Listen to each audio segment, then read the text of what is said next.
Welcome to Samsung Next Meets. My guest today is Nina Patrick, co-founder and CEO at Miprobes Biotechnology.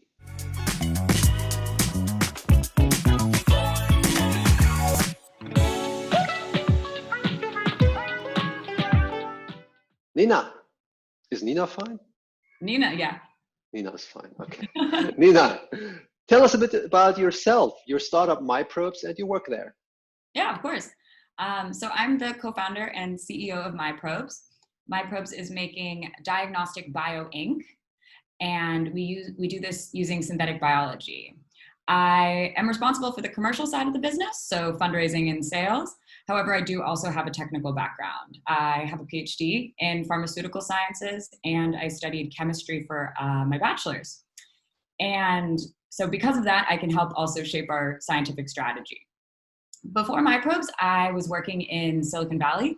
I worked for a small synthetic biology startup, and I joined them as one of the first employees. I was with them for about 2 years. And the technology we were using there, we were using synthetic biology to build tools to detect fragrances and flavor molecules, so to do some measurements. And I saw that this tech really had a big potential, and I wanted to take it into diagnostics. And that's why now I started Miprobes. That sounds amazing, but I have the feeling that I need some help here. So how would you explain what Miprobes is doing to a 13-year-old? To a 3-year-old or a 30-year-old? Let's start with the 13-year version. Okay, 13. Yeah. So we turn bacteria and other microorganisms into sensors. So these microorganisms, they have the ability to talk to each other, just like you and I are talking to each other. And they give off different signaling molecules, and we're able to capture that and turn that into a signal that you can see. So like a color change or something fluorescent. Okay, so I read that you're claiming we are building the next generation of diagnostics. Mm-hmm. What does that mean? What possibilities does Miprobes create with its technology? Yeah, we really want to improve human health by bringing diagnostics into the hands of the patients.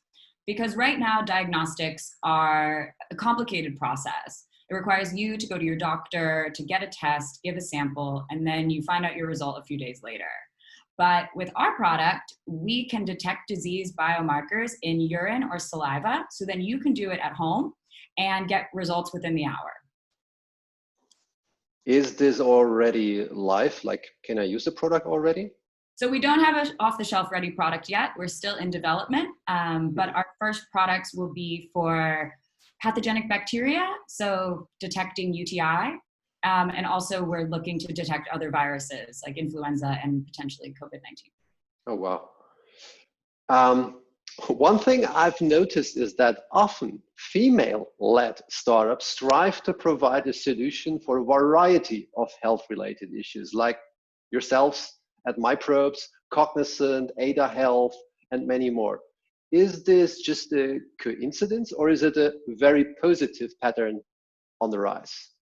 So I think this is absolutely a positive pattern on the rise. I mean, just yesterday, we had the Nobel Prize announced for chemistry, and it was given for the first time jointly to 2 women. So I think we're at a really amazing time for female leaders in the health tech, biotech, and science space.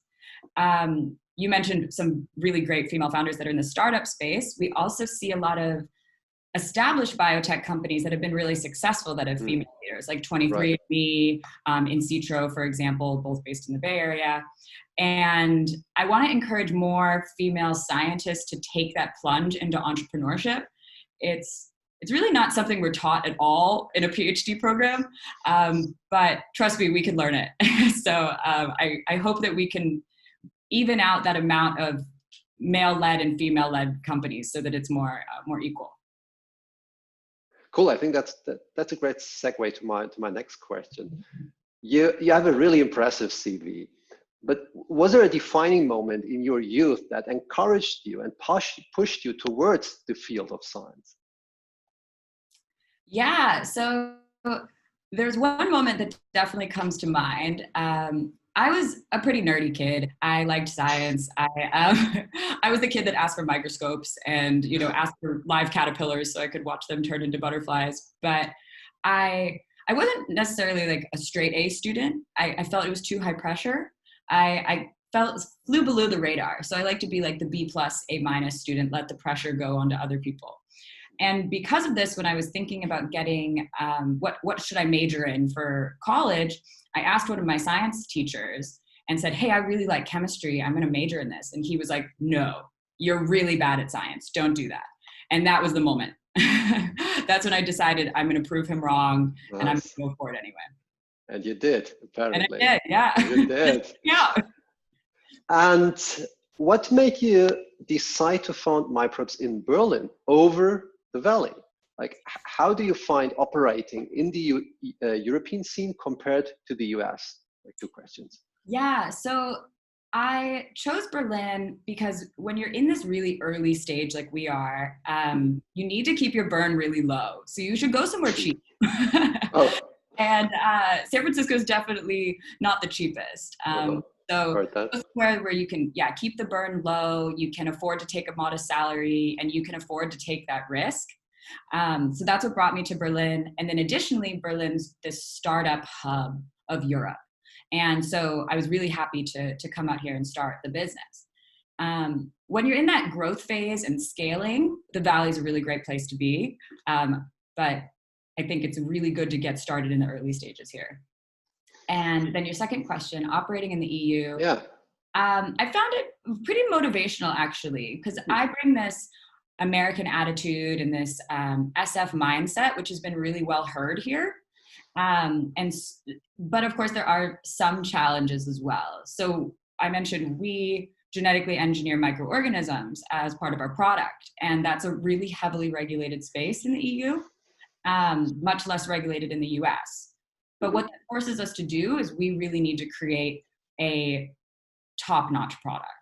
And because we have to adhere to these stricter regulations, it means that we're going to have a product that we don't have to change if we enter into a less regulated market like the US. Mm-hmm. So it has an advantage, but I would say that there's a lot more paperwork. Is there anything else you don't like, particularly about Berlin? I have to say the weather. I'm a California girl. So this season is, I know the gray is coming and it's going to stay until around March or April. So I had a tough winter last year, and hopefully if we're able to travel a bit, I can escape in February when it's really bad. It's always about context, isn't it? So I'm a guy from northern Germany, and I like the weather in Berlin. It's always about where you come from. Yeah, I think it's what you know. And, yeah, I'm definitely not used to 4 seasons. I'm used to 2 seasons where it's pretty much, summer and fall, and you don't really get much else. Yeah. Cool. Nina, we tend, and that's my last question for today, we tend to end most of our interviews by asking guests to highlight the work of others that they recognize as doing awesome work in their field. Mm-hmm. Is there anyone you would love to give a shout out to?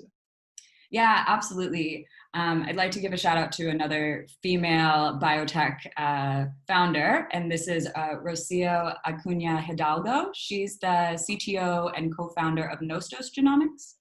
And Nostos Genomics is leveraging machine learning and synthetic biology to improve the lives of over 400 million people globally that have genetic diseases.